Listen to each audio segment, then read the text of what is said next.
Welcome into the Saints Insider Podcast. Saints lose to the Lions 33-28 today, and the season on the brink here. Saints falling to 5-7. A terrible, horrible start in this one. A valiant comeback, but ultimately a 33-28 loss to the Detroit Lions. I'm Zach Ewing, live here on the Caesars Superdome floor. This is the Saints Insider Postgame Show. We're brought to you by Tulane Doctors, and lots to talk about in this one. About as bad of a start as an NFL team has had in almost 40 years. We'll talk about that one. Derek Carr injured again. This time looks more serious than the previous two. So this could be a Jameis Winston show for at least a couple of weeks, if not the rest of the season for the Saints. We'll certainly talk about that and much, much more as the Saints fall to the Lions 33-28. Drop your comments in, your questions. And Lynn says, Carmichael and Allen lost that game.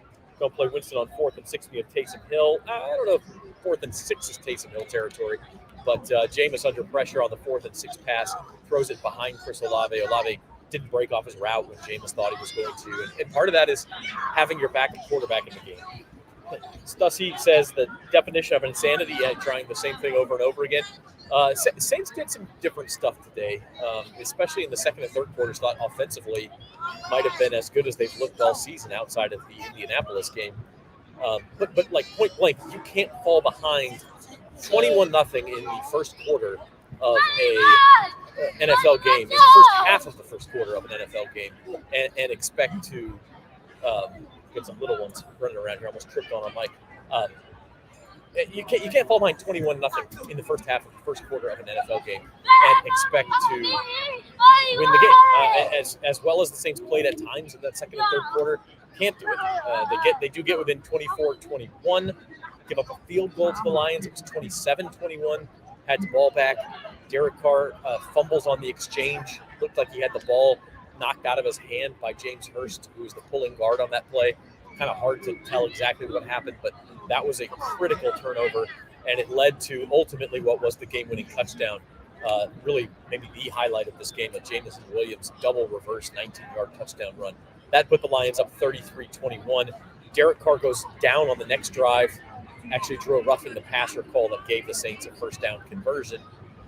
But he was badly hurt on the play, was down for more than a minute. They brought the card out for him. Ultimately, he did get up and walk off under his own power, although very gingerly, pretty clearly had a concussion. They were also holding his right arm tight to his body, which is the same shoulder that he hurt earlier in the season.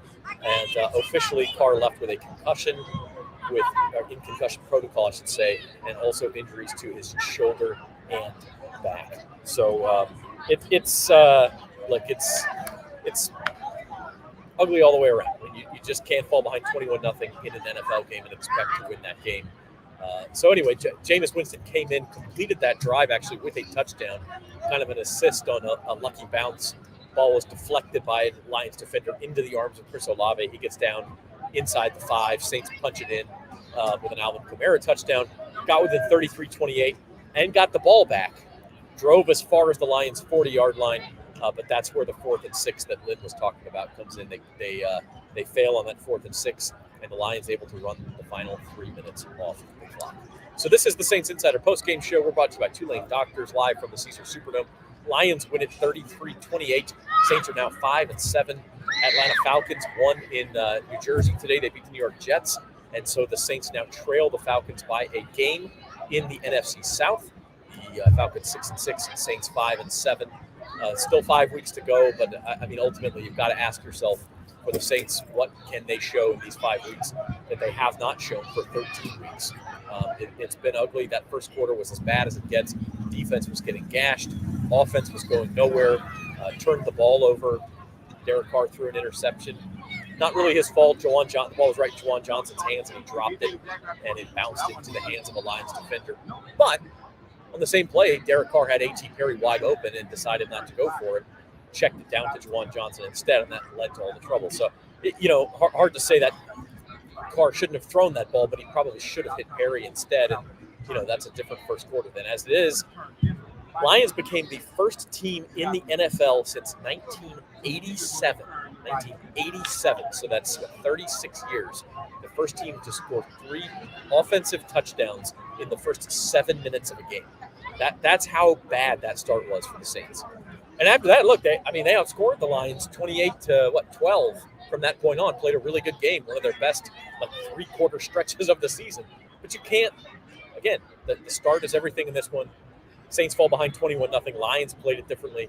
Just no hope for the Saints after that. So we'll have much more to come on the Saints Insider Postgame Show. We'll be joined a little bit later. Jeff Duncan, Rod Walker, Luke Johnson, Matthew Harris are all in the Saints locker room, and they will join us when they are done there and come out here and give us their thoughts, tell us what the Saints are saying after this one, and maybe won't get official injury updates, but very well might get a feeling from that locker room or those press conferences as to how serious the Derek Carr injury is.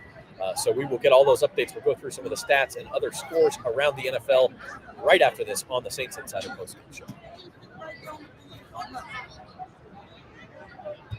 Actually, Zoe, I guess we don't have the commercials, do we? We don't have the commercials lined up in this space. So we'll go ahead and keep rolling. Look, it's been a tough stretch for the Saints. Obviously, this is their third straight loss. The frustration reached a boiling point during the week this week after last Sunday's loss in Atlanta. Lots of fired Dennis Allen, fired Carmichael, benched Derek Carr. That's all we heard all week. We did a podcast, Saints Insider podcast on Wednesday, talking about was Dennis Allen on the hot seat. It was our most viewed podcast of the whole year, most commented podcast of the whole year, the whole thing. So obviously just a tremendous amount of frustration in the fan base. And we heard that early in this one. We heard that, honestly, when Derek Carr was introduced before the game, you almost never hear one of the Saints players before the game booed. But Derek Carr, there were some cheers. There was a lot of boos. There was also a lot of Lions fans here. And so the fans spoke with their pocketbook as well, sold a lot of their tickets to visiting Lions fans. A lot of blue and silver in this crowd. Yeah, and then as soon as the Saints fell behind, it was almost like the fans were making a game of it. Taysom Hill comes in for Derek Carr. Big cheer. Taysom Hill comes out. Derek Carr goes back in. Time to boo. I mean, that was like the end of the first quarter. It was ugly. It was frankly quite embarrassing for the Saints.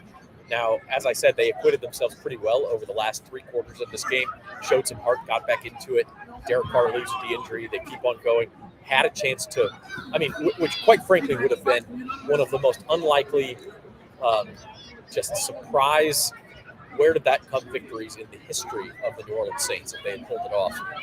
But instead, they come up just short, 33-28. The Lions win it. And yeah, Derek Carr leaves injured. So where does that leave the Saints as we go forward? Really not sure. They play the Carolina Panthers next week here at the Dome. This is the first of 3 straight home games. In fact, they play the New York Giants on December the 17th. So a couple of sort of bad opponents.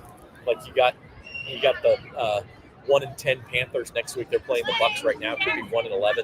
Then I think the Giants are 3-9, and they're coming in on the 17th. And so obviously even Jameis Winston is certainly capable of stepping in and leading the Saints to wins in those games.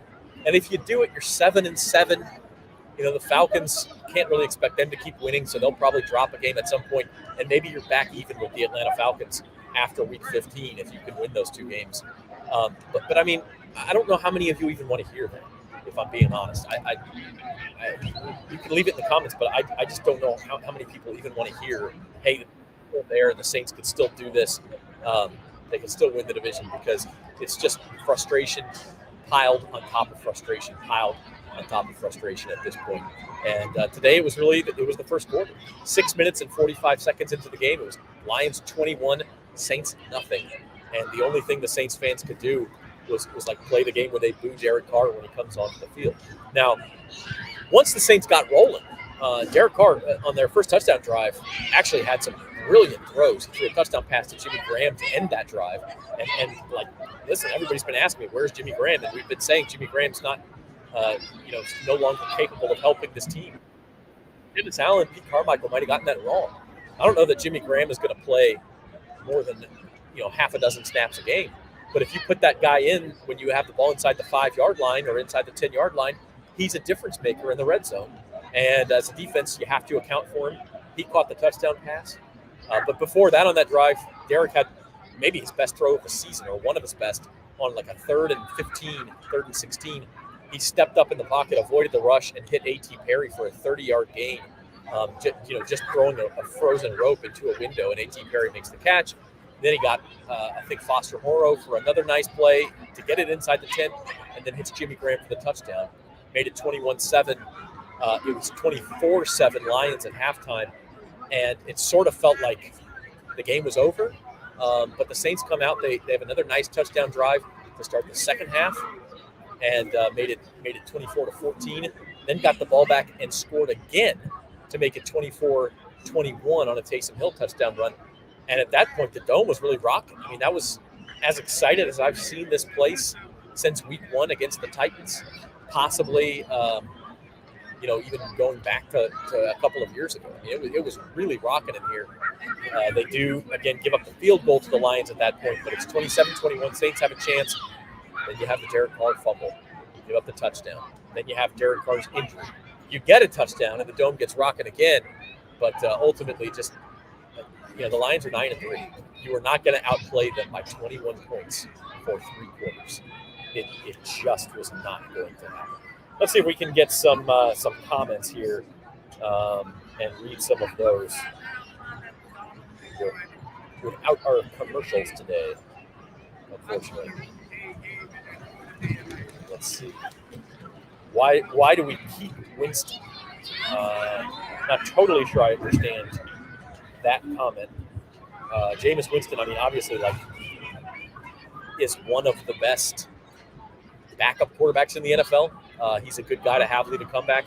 I did not think he played very well today. He got away with the one pass to Olave. That pass, frankly, should have been intercepted. It bounces into the arms of Olave for a big gain. And then he threw a couple passes behind guys, Chris Olave specifically, twice on that final drive. So I don't think Winston played very well today. But I think if you give him a full week, Saints have discovered something in their running game with Taysom Hill the last couple of weeks. I mean, I still think you're favored to beat the Carolina Panthers. I still think you're favored to beat the New York Giants. Whether they can actually do it, El Rey says at this rate, Derek Carr won't have to worry about forgetting this season, a concussion every 3 weeks. Yeah, unfortunately true. And I mean, look, concussions are serious business. First and foremost, I think, we can all come together, hope Derek is okay. Yeah, he was down for a long time after that hit from Bruce Irvin. Bruce Irvin got roughing the passer, kind of drove his shoulder into Carr, which is a no-no in the NFL anymore. So that was the roughing the passer, and Derek was his head slammed against the turf, shoulder injury again. It's way too early to say. We've already thought he was going to miss a game earlier this year, and he came back and played. But I'd have to guess at this point he's not going to play next week. Saints must draft a QB of the future in the first round of the draft. Trade up if you have to. I don't think it's out of the question they draft a quarterback. Saints have not drafted a quarterback in the first round of the draft since Archie Manning, 1971, 72. Forgive me if I got the year wrong there. Their 4th or 5th year of existence. I don't think it's crazy to. Look, Derek Carr is going to be this team's starter going into training camp next year, assuming he's healthy. He's under contract. He's a huge cap hit, like a $44 million cap hit next year. So he'll be the starter. They need him to play better, obviously. I think today this may be unpopular. I think he did play better today. Obviously had the 2 turnovers. The one to Juwan Johnson, you can't really blame him for. Yes, he should have thrown it to A.T. Perry. Juwan Johnson also should have caught that ball. And then the fumbled snap, I had to watch the replay. I still don't know what happened there. James Hurst knocked the ball out of Derek Carr's hands. Should Carr have known the guard was pulling on that play? Probably so. Was Hurst out of position? I don't know. But obviously you can't have those turnovers. Carr needs to play better. If you draft a QB in the first round, though, what you're losing is the opportunity to get better somewhere else. And as this franchise maybe goes into a rebuild, you're also taking away, like you draft a guy in the first round, you get him for 4 years before he comes up for a big contract extension. And you're losing one of those years with that quarterback as a backup. Unless you want to bench Derek Carr, your $44 million man next year for a rookie. I don't know, it's a tough spot. I think the more likely thing is the Saints draft a quarterback in the 2025 draft. And as far as trading up, I would not do that.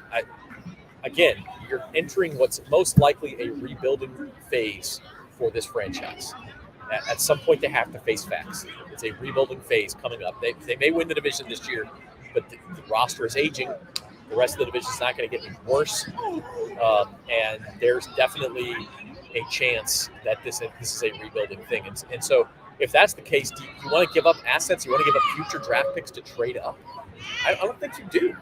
I mean, maybe you could give up some of your young pieces.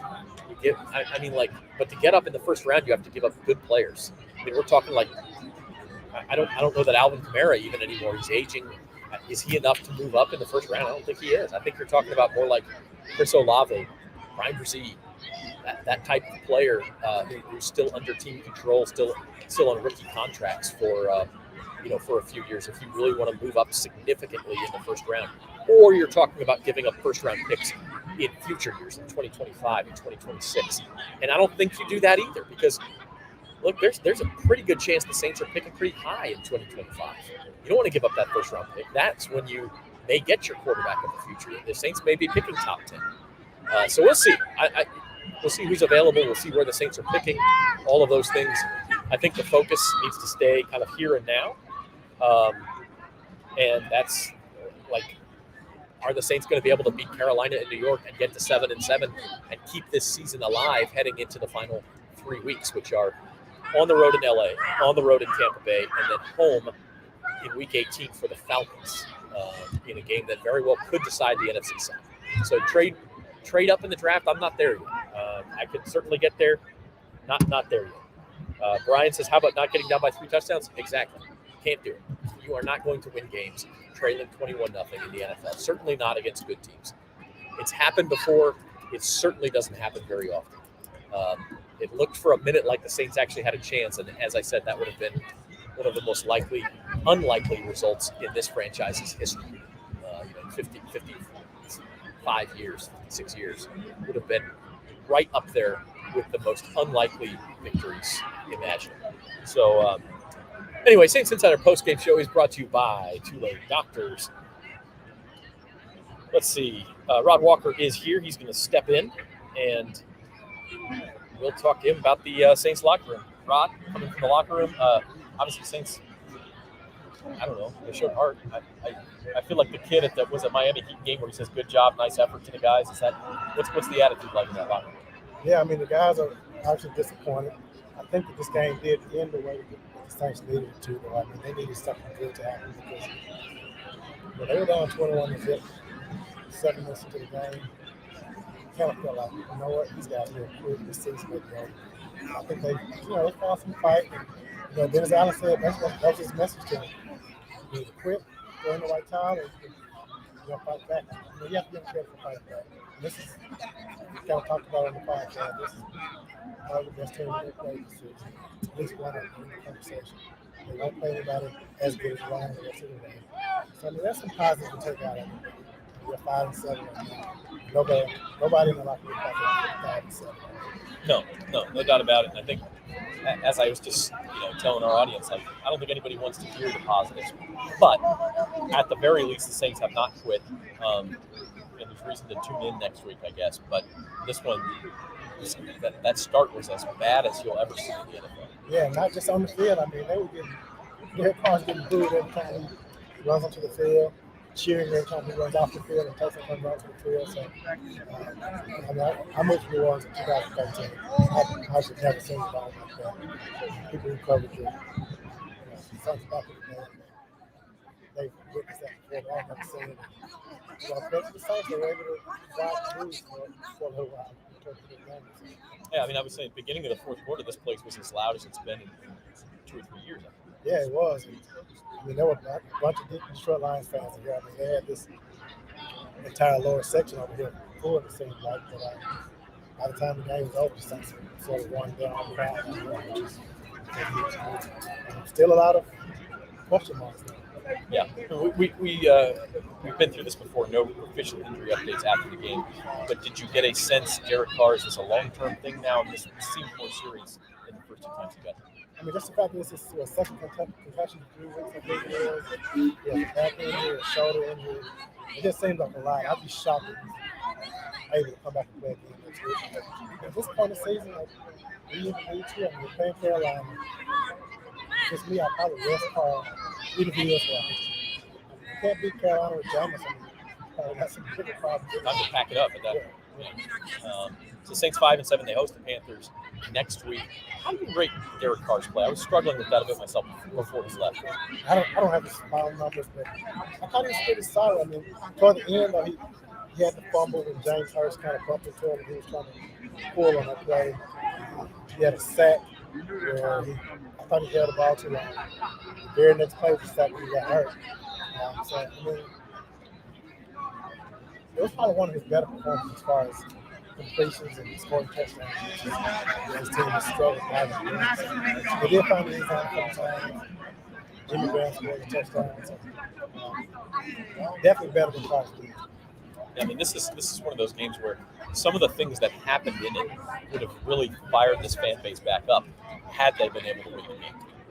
Do you think that some of the chatter and some of the noise of the fire Dennis Allen, fire from Carmichael, does that die down because of this performance? Or I mean, it's a loss. So yeah, I don't know if it dies down because I think the fans still remember that this team was down 21-0.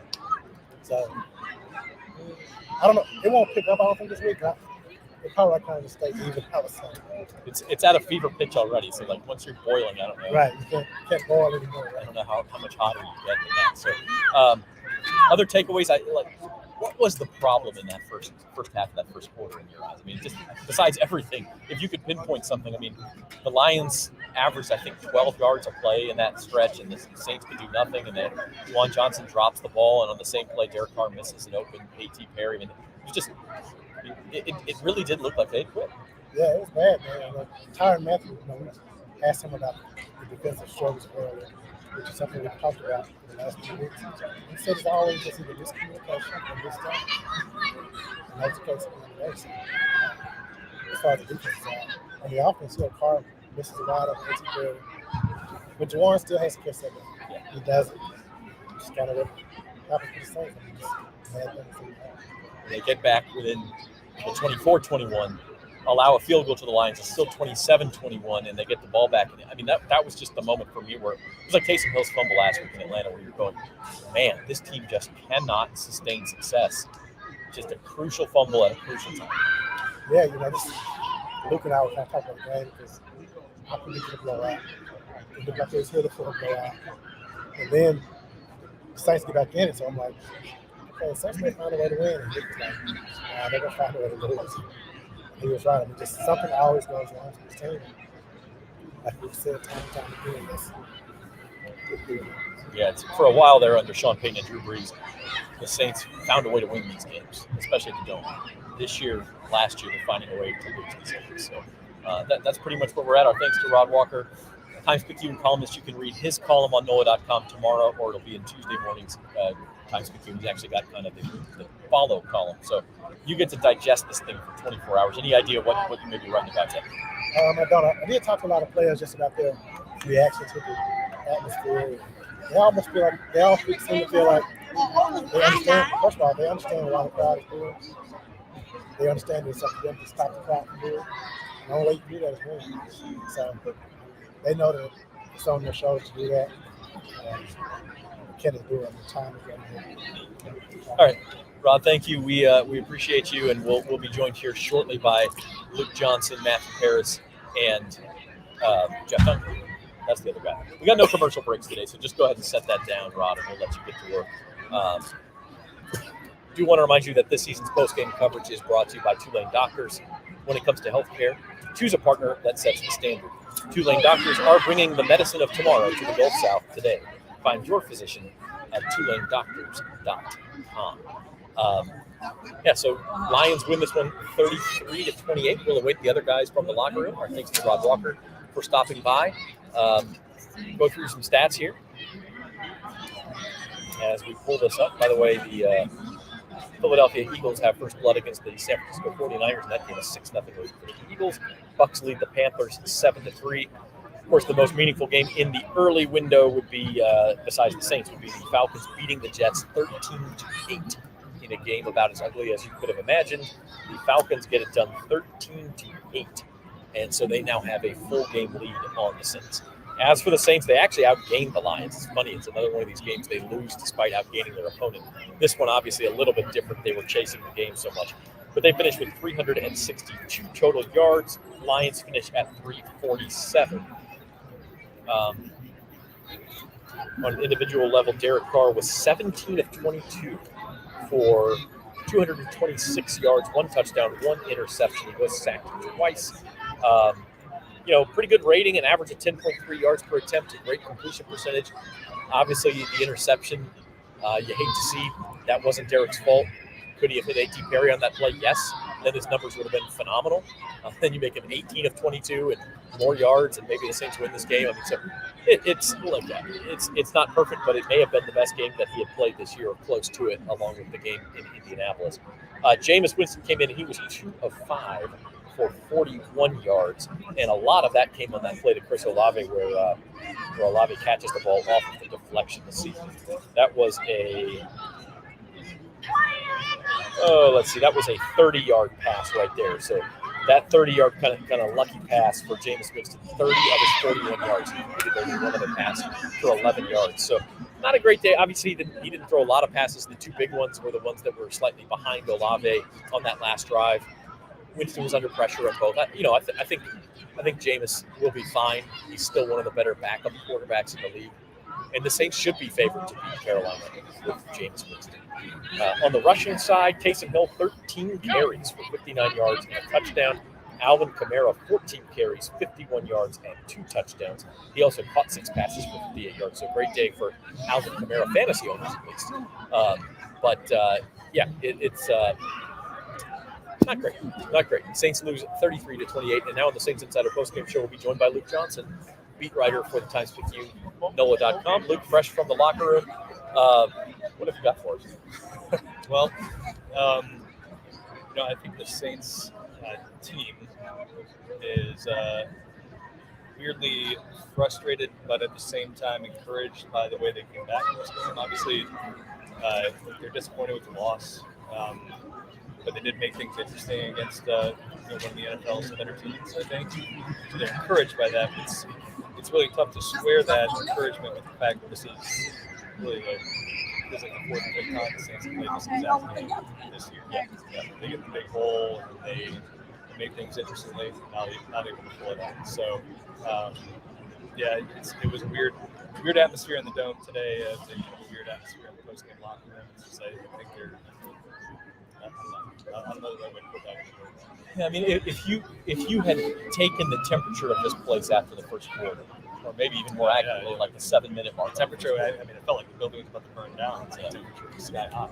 That was as bad as it gets, not just for this franchise, but for any. I mean, that was like New England level. It felt like rock bottom. It really did. The first 5 minutes of the game, they're trailing by 3 touchdowns. Detroit had 3 touchdowns, while the Saints had 4 offensive plays. It was bad, and as many Lions fans that were in the building today, and there were a lot. The energy from the Saints fans was really, really tough. You can feel it in the press box. I know the guys can feel it on the sideline. It was as bad as my 6th season covering the team. It was as bad as it's ever been in my experience. Yeah, and then you go from that to end 3rd quarter, early 4th quarter. I think Derek Carr fumbled on the first play of the 4th quarter. So let's say end of the 3rd quarter. Like, this place was bouncing, and maybe as much as it has in the last couple of quarters. Yeah, huge swings in this thing, right? They've done this a lot, like we just talked about. And they had people believe it here for a second. But I think at one point I looked over to Rob Walker, the Saints had just cut it to 3, and I looked at him and I said, "Lose this," because this is what they've done. So you mentioned that, yeah, they'll find a way to lose. Yeah. Any sense? I know, again, no official injury updates after games. This one feels more serious for Derek. Yeah, no, I absolutely did. Yeah, and look, this is the 2nd concussion he's had in 3 games, 4 weeks, right? And I think they have to. Sit him and maybe even longer. This is third time this year he's injured his shoulder. Second time he's got the concussion. I would imagine next week is not going to be. He's not going to play. Yeah. Potentially more. You get the sense afterwards that it's different. And it's really unfortunate timing for the Saints because I think he had the turnovers. The first one certainly wasn't his fault, although as we've mentioned, he missed an open 18 carry on that play. Second one, kind of a weird play where the ball gets knocked out of his hands. It's hard to know. Yeah, I just got done talking to James Hurst, and he said it's the first time that's ever happened to him his entire life, practice, game, whatever. He wasn't even pulling, they were running a toss, so the whole offensive line was kind of pushing off to the right. He said it's the first time it's ever happened. He didn't even know that he knocked the ball out of Derek's hands. Like somebody came up on the sideline after the game and said, "Man, I'm sorry, tough play." What happened? Yeah. So he doesn't know. Nobody really knew exactly if there was a fault on that play, but fluky stuff. But like an interception, yes, he didn't see it wide open. It's a carry deep downfield on the left sideline, but Juwan Johnson was open for a safe check down route under 6-8 yards. Yeah, the ball hit him right in the hands, and bounced off his hands and popped right to the Lions player. I mean, and the fumble was fluky too. But when you're a team that's struggling the way the Saints are, it also to not bounce your way out. Yeah, but to finish that thought, like Derek Carr gets injured, he's having one of his best games of the season. He's 17 to 22, 229 yards, had the touchdown to Jimmy Graham. Again, the turnovers, fluky, but you can't have them. But I mean, it seemed like the Saints offense had found something. Yeah, I mean, I think they did. But this is kind of the same story that we've been talking about. I looked it up before the game started. I don't know where the stats are now, but before the game started, the Saints were number 3 or number 4 in the NFL in total offense since week 5. Like they've been moving the ball a lot. They've been in these situations where they're down double digits, sometimes 21 points. They were today. It kind of forces you to play this kind of desperation mode offense. So, yes, the numbers were pretty good for Derek, but I think we got to see this in a stage when the Saints are playing a competitive game and not trying to dig themselves out of this massive hole, because that's really the situation they found themselves in over and over again. We've heard this a couple times this year in Green Bay and then again in Minnesota. Can this team rally behind Jameis Winston? How do they feel about it? Now it's for real. I mean, they've got not only have to rally behind him, these next 2 weeks are must win. Yeah, I mean, I think pretty much everything from here on out is must win. Maybe you can lose one. But especially these division games. You got 3 division games left. Obviously, they're already behind the division standings to Atlanta in the win-loss record, and now Atlanta's got a 3-0 division record. So even if the Saints beat them, Atlanta probably keeps that tiebreaker. Right. So I mean, all these games are absolutely crucial, but especially this one coming up here against the Carolina Panthers, the bad Panthers team, coming through the Superdome. They got to get it done, and frankly, they got to put themselves in a position where maybe they get a lead or not having a big opportunity. Imagine that. Yeah, I mean, they got to do it. And obviously, Jameis has done it. He's done it with Buccaneers. He's done it here. That's why you keep a quarterback like him on the roster. But now we got to see it. All right, he's Luke Johnson, beat writer for the Saints for the Times-Picayune and NOLA.com. Our thanks to him, and we'll let him make the handoff here to Matthew Harris on the Saints Insider Postgame Show. Don't let James Hurst knock that microphone. Sorry, that's a bad joke. That's a bad joke. Let's see. We had a comment here. Oh, shoot. Okay. I'm told your mic is not working very well, man, so we're going to use my mic for both of us. Apologize for that. Okay. 21-0, 6 minutes and 45 seconds.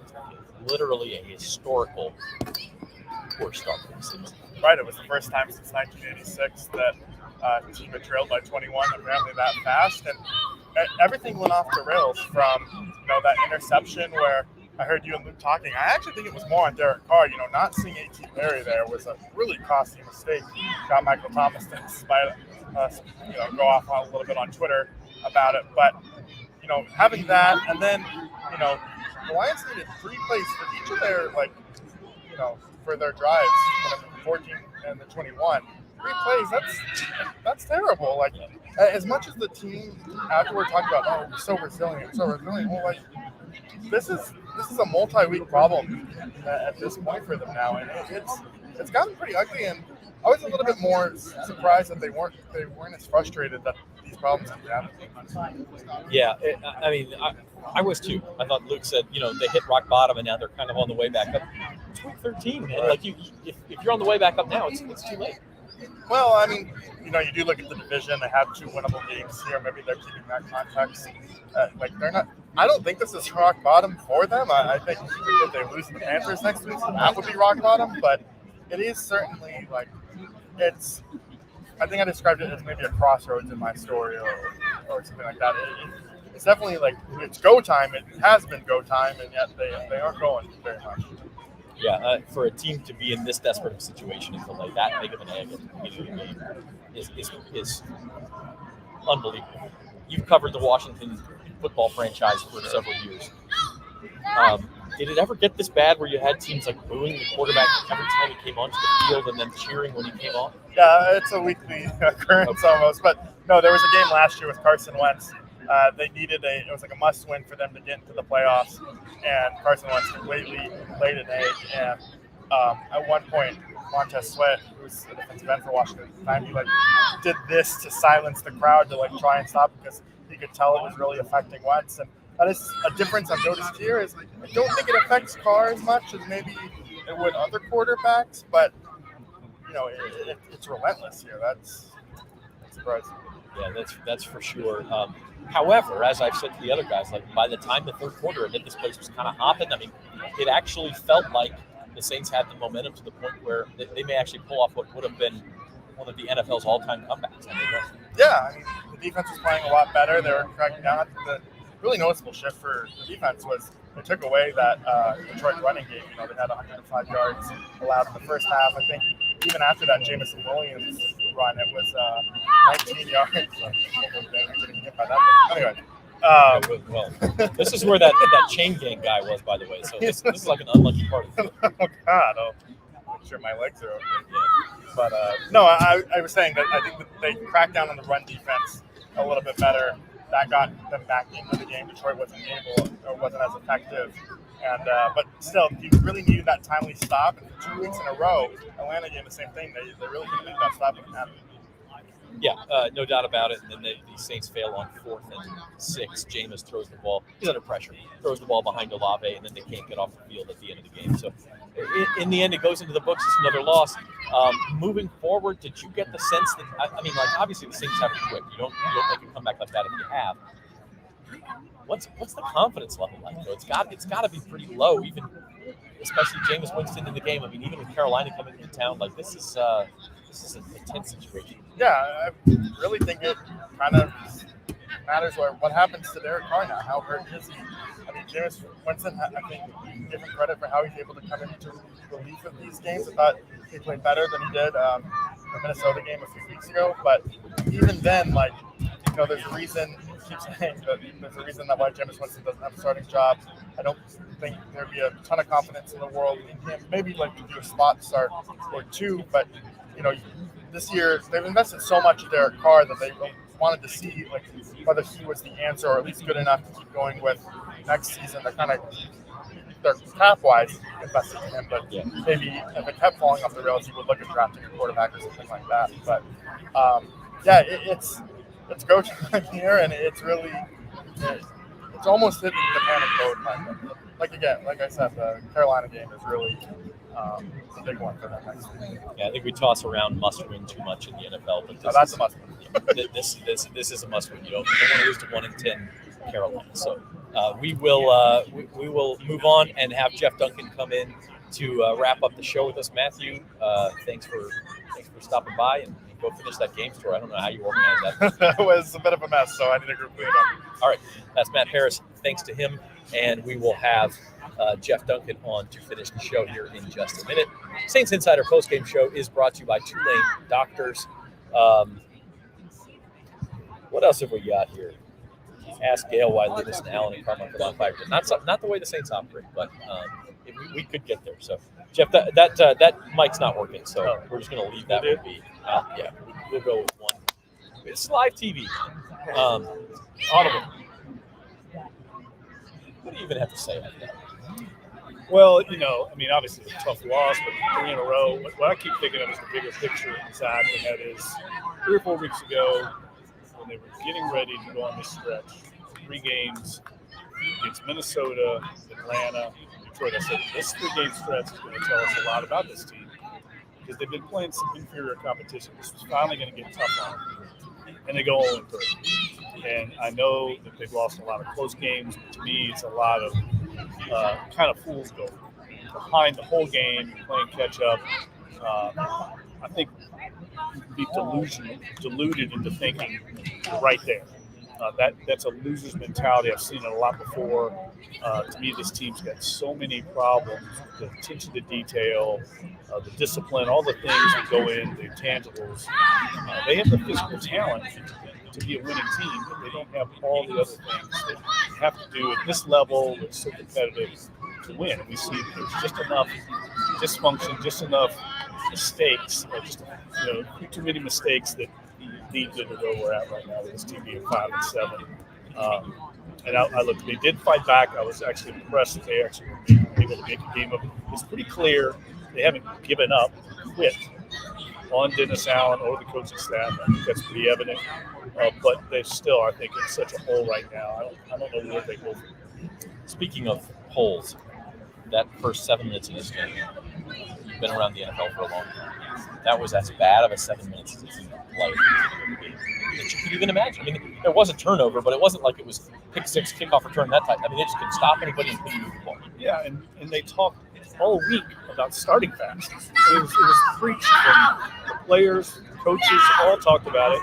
And then they go out and immediately just get the ball run right down their throats, more tackling, and you're in a 7-0 hole, and then it just snowballed on them. And again, that's what I was getting back to is how does that happen? I mean, Tyrann Mathieu talked to us just a while ago about how it's been a common theme of this team starting slow, and they talked about it internally, but then they come out flat, and it was clear they were sloppy tackling. A lot of defense, Zach, is just energy and effort, and I don't see it early on in these games, and then you see them kick in after they're down 10 points, 20 points today.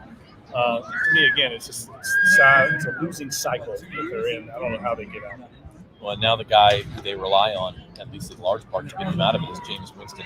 I get the feeling that this car injury is more serious than the other two. It's the second concussion this month, or in a month. So if James Winston does have to start a game or 2 or 5, how confident are you that he can be the guy to kind of steady the ship? Because that's not really his role.